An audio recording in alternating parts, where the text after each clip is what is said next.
This Torah class is brought to you by TorahAnytime.com. Good evening, everyone.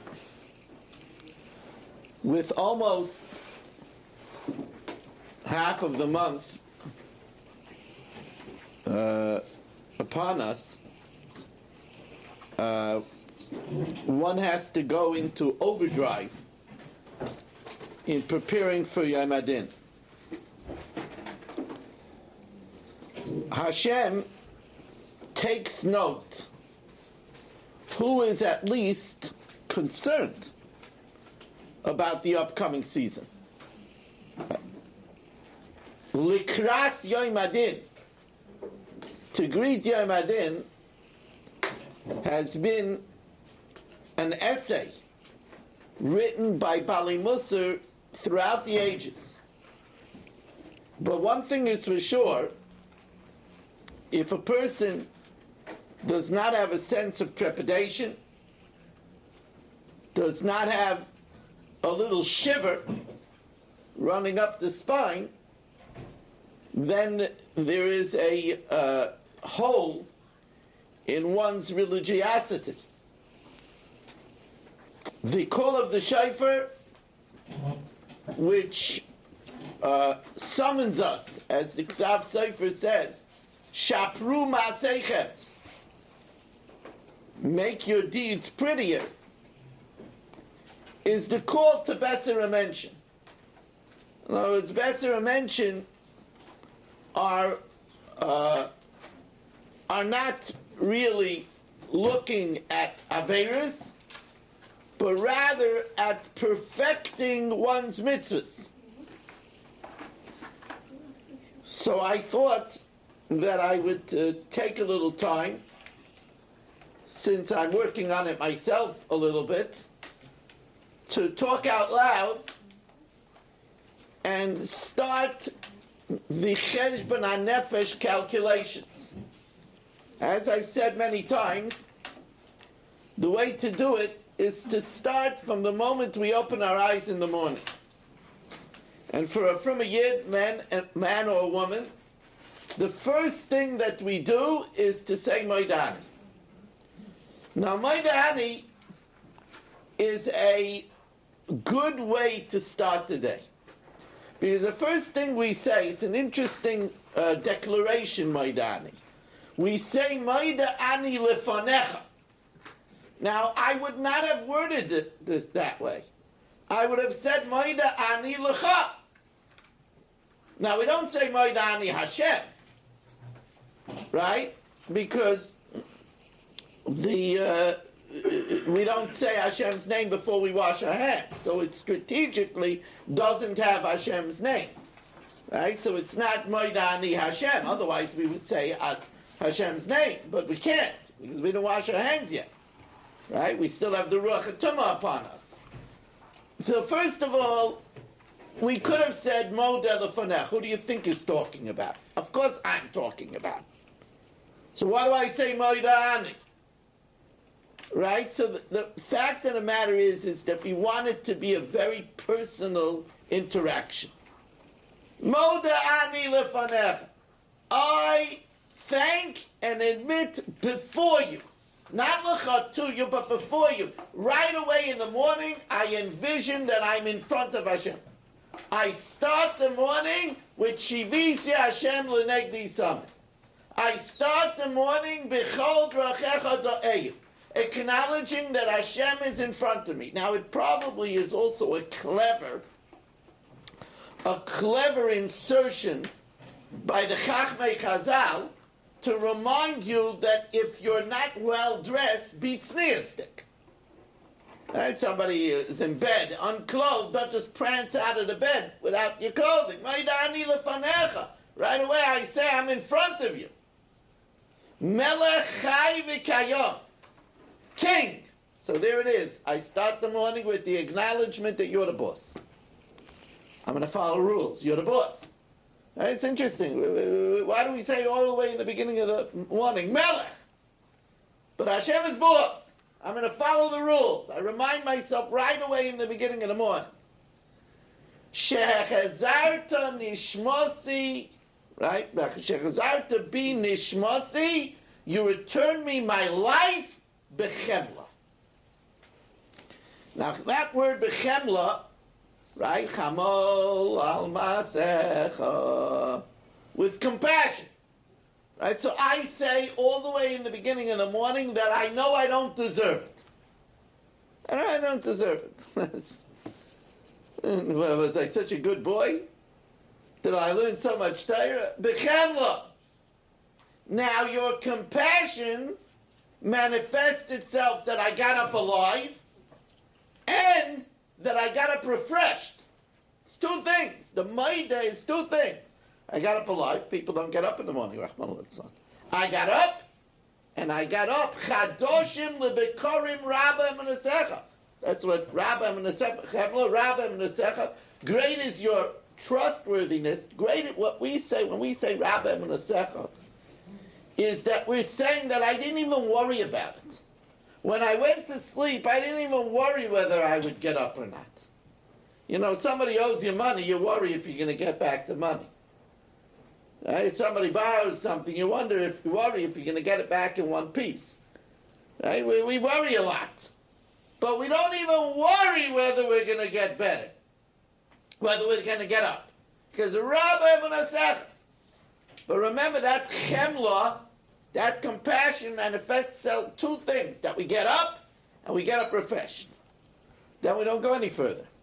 Because Reishis Chochma already has Hashem's name. We can't say Reishis Chochma. Now, as soon as we open our eyes, as soon as possible, there's an interesting thing. There are people, they get up, they sit back in bed, they turn on the radio, they maybe read something, they lie back in bed. As soon as you open your eyes, the quicker you get off the Ruach HaTumah from you, the better. Whether you have the Negavasa by your bed, which is a very nice Midas Chasidus, or whether you hold like Reb Shimon ben Elazar, that Beisay Shalodem Kedal Ramas Damya, and you go to the bathroom, but you should do that right away. Wash your hands. Now when you wash your hands, do it right. That's one of the things that will define the rest of the day for you. Right? If you don't wash your hands correctly, the Ruach Tumah stays on it. It's Meshakeches Talmudah. It causes a person to forget his learning. It causes depression. Right? So you grab the cup in your right hand, pass it to your left hand. You grab it in the right hand because that causes it's mamtikes adinim. You grab it in the right hand, pass it to the left hand. Wash the right hand, left hand, right hand, left hand, right hand, left hand. Now, if you don't want to wipe your hands right away because you're in the bathroom and you want to make an alantil yadayim and therefore you want to keep them wet, then wash it a fourth time. Right, left. Now you wash it a fourth time, you took off the water that's tamei. Then you can wash your face, preparing for davening, polishing the bust of Hashem, and making yourself look nice for your wife. You wash your mouth, because you're going to say Hashem's name with it, and it's also v'ahavta l'reach kamoicha, not to smell with people. Come out of the bathroom. If this is going to be, you're going to go to shul right away, so this is the last time you go to the bathroom before you go to shul, you make the bracha of al netilas yadayim, you make the bracha of Asher Yotzar, and you make Elokai Neshama. Because Elokai Neshama should be smucha to Asher Yotzar. Now that bracha of Asher Yotzar is a great bracha in the beginning of the morning. Right? Because it gives a person a chance to thank Hashem for not only being able to go to the bathroom, the kavim, it gives a chance for chalulim to thank Hashem for the heart, the kidney, the pancreas, the liver, the brain. Gives a chance to heart, the kidneys, right? Rofei kol basar, he cleanses our body from the poisons. You know, people struggle with constipation, terrible struggles with constipation. Mafli lasais, the simplest kavanah in mafli lasais is that all of the actions of the excretory system and all of the knowledge of what is good and what is not good for the body is done on autopilot. We don't know anything about it. We don't know what part of the food is needed where. We don't know what part of the food is good or not. It's all done automatically. It's a pella. But I also have a kavanah that Hashem keeps us healthy, and it's mafli lasais because sometimes we don't deserve it. And he does it anyway. It's peladik. It's peladik. Then we say Elikai Neshama, and in Elikai Neshama, we acknowledge the fact that at one time Hashem is asid litla mimeni. In the morning already, we're thinking profound things. We're very philosophical in the morning. That Hashem is going to one day take our body from us. Ulachzira. And just like we got up in the morning after we were somewhat lifeless, He's going to return us by the resurrection. So we affirm the resurrection. Baruch atah Hashem ha'mauzer neshamas lifkari meizim. So we're already waxed very philosophical in the morning. Then we say Reishis Chochma Yiras Hashem, which is an important thing. Again, we're setting the tone for the whole day. And that is that we should not go through the day without thinking about Hashem. Yiras Hashem is to see Hashem. So Reishis Chochma Yiras Hashem. We're going to have a lot of things going on in the day, but the first thing, the number one, is Yiras Hashem, that we should see Hashem throughout the day. Seichel Toiv, that's the good Seichel, L'chol Yisayim.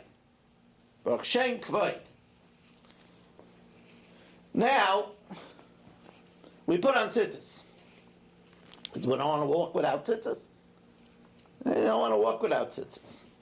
You put on the tzitzis, it really depends if you're going directly to daven. If you're going directly to daven, then don't make a bracha on the talis cut. But if you're not going directly to daven, there's a lot of things that you're doing that make a bracha on the talis cut. There's going to be a big hefsek between when you put the talis cotton on and the talis gadol. And when we're talking about the talis cotton and we're looking to shapru ma'aseichem, people have to check if they're wearing a proper talis cotton.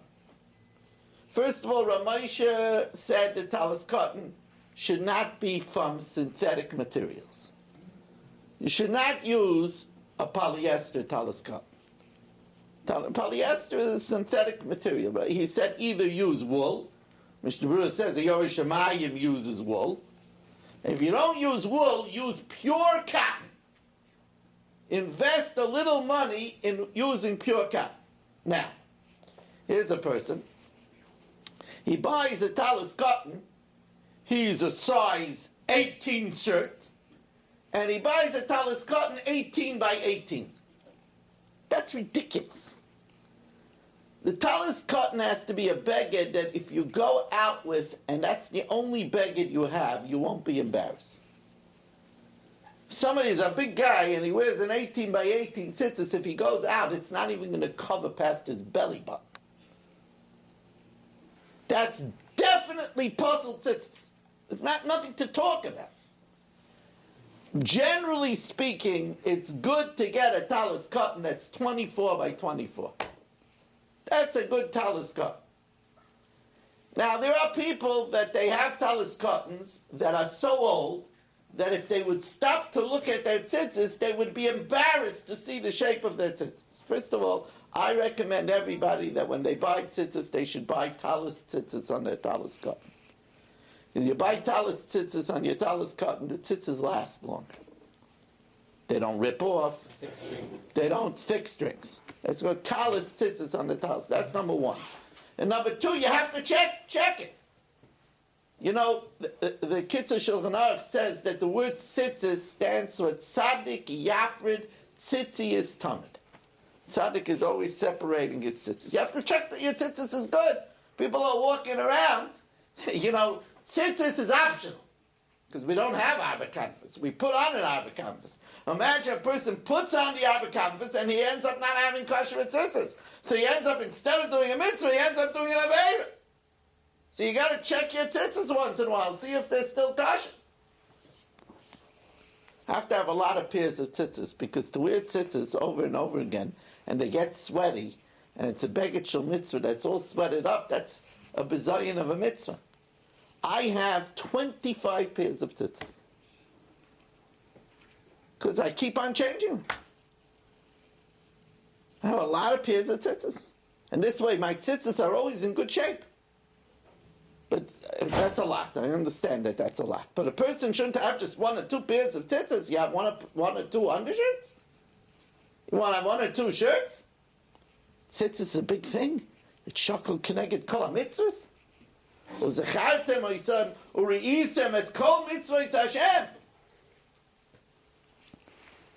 Now, when a person gets up, let's say you get up before your wife. So now we're confronted with what it says, what Rabbi Akiva says was klal gadol b'Torah. Right away in the beginning of the day, we have the v'yohavta l'reacha kamoicha challenge. If you're sleeping, would you want somebody to wake you up? If you have to get up early, so you do things. You close the bathroom door or light that it shouldn't shine in her face. If you can, you get up before the alarm clock rings, that it doesn't wake her up. Right? These are all mitzvahs of a hafta l'reacha kamoicha. Love your fellow man like yourself. Person forgets to flush the toilet. That's not a hafta l'reacha kamoicha. You don't like if you come into the bathroom and the toilet isn't flushed. Right? So that's clearly a mitzvah d'oraisa of hafta l'reacha kamoicha. And that's when Hillel told, if you remember when Hillel told the guy who says, teach me all the Torah when I was standing on 1 foot. So Hillel says, no problem. Madaloch sani l'chavrech lo yisavit. What you don't like, don't do to your friend.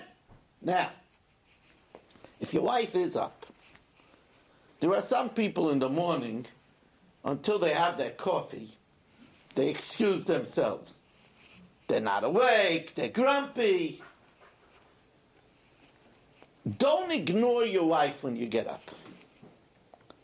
If a wife is up, she wakes up and she wants to hear something nice from her husband.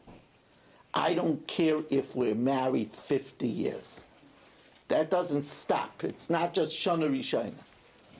And if a husband leaves the room without saying boo to a wife, it's a pain in a wife's heart. It's a pain. He couldn't say something to me? He has so many other important things on his mind. And the husband says, she's half asleep, I don't want to wake her up. So, to turn to a wife and say, how do you sleep? I hope you have a great day. I hope it's an easy day.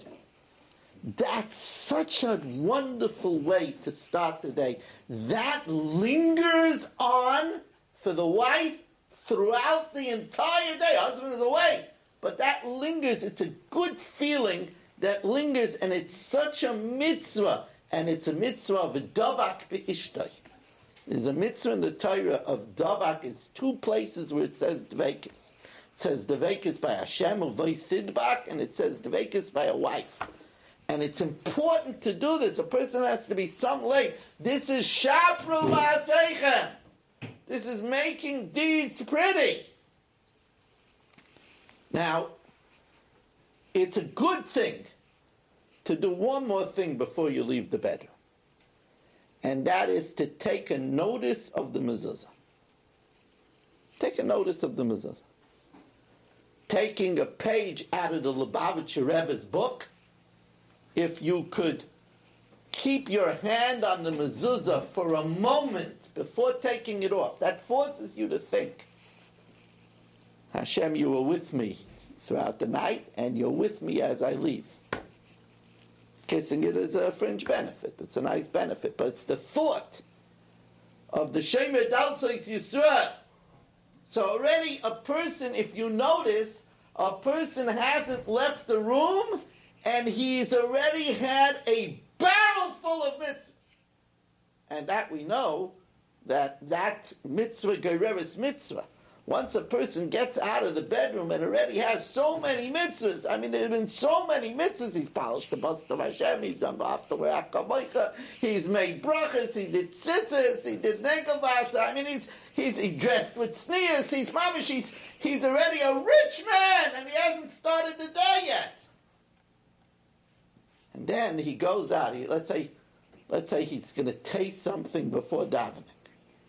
Now, of course, the pasuk says, "Lo yisoichlu al hadam," and we know that we're not supposed to eat koidim shispalol iskei dimche. But a person can take something that he should be able to have strength to daven with kavanah. So let's say a person takes a coffee, even a tiny little piece of cake, if he's having it, right? So he takes care, if he has a coffee, to make a shahakol niya bidvaro, with great kavanah. Now, it's been pointed out that there are certain pleasures that we don't make a bracha on. For example, you slept in the night, it was a muggy, humid night, and you had on the air conditioner. Or it was a freezing night, and you had on the heat. When you say the shahakol niya bidvaro, you have in mind for those pleasures, let's say you took an invigorating shower. So the Mefarshim Masechtas Brachas talk about why don't we make a bracha when we take a bath, when we take a shower. It's a pleasure. They say because since you do it when you're unclothed, so we don't make a bracha on it. Right? Tefillah is an exception, but they weren't masakin a bracha on it. But when you make there is a reason why shahakol niya bidvaro, that everything comes about from his word, is made in such a generic way, so that we could thank Hashem for the pleasures. It's also brought down that when husband and wife have relations, we don't have a bracha for it. Again, because of the fact that it's totally on another person, or because of the fact that a person is not clothed. But again, the shahakol niya bidvaro could incorporate the pleasure that is from those mitzvahs as well. That's all incorporated in the shahakol niya bidvaro. You notice that if a person plays his cards right in the morning, a person is already thinking about Hashem, because when we make a shahakol, we're again thinking about Hashem, the Moida Ani Lefonecha. Right? So a person is already, and by the way, this is the emphasis on Elul. It's interesting. People think about tshuva, they think about repenting from sin. But tshuva is to return to Hashem. Right? V'karveinu malkeinu la'avodasecha. Bring us close to your service. So this is just getting warmed up. But this is the way to make a Cheshbon Hanefesh in Elul. We should be zeicha to upgrade our religiosity and that merit. May Hashem be doidi li. May Hashem grant us hatzlacha, bracha, and a ksiva v'chasima toiva mesuka. Chanani v'nakasha amarata HaKadosh Baruch Hu l'zaka Yisrael Yisrael l'fika chir b'lem Torah mitzvah shenem ani neichafei tzaman tzidkoi yavdu. You've just experienced another Torah class brought to you by TorahAnytime.com.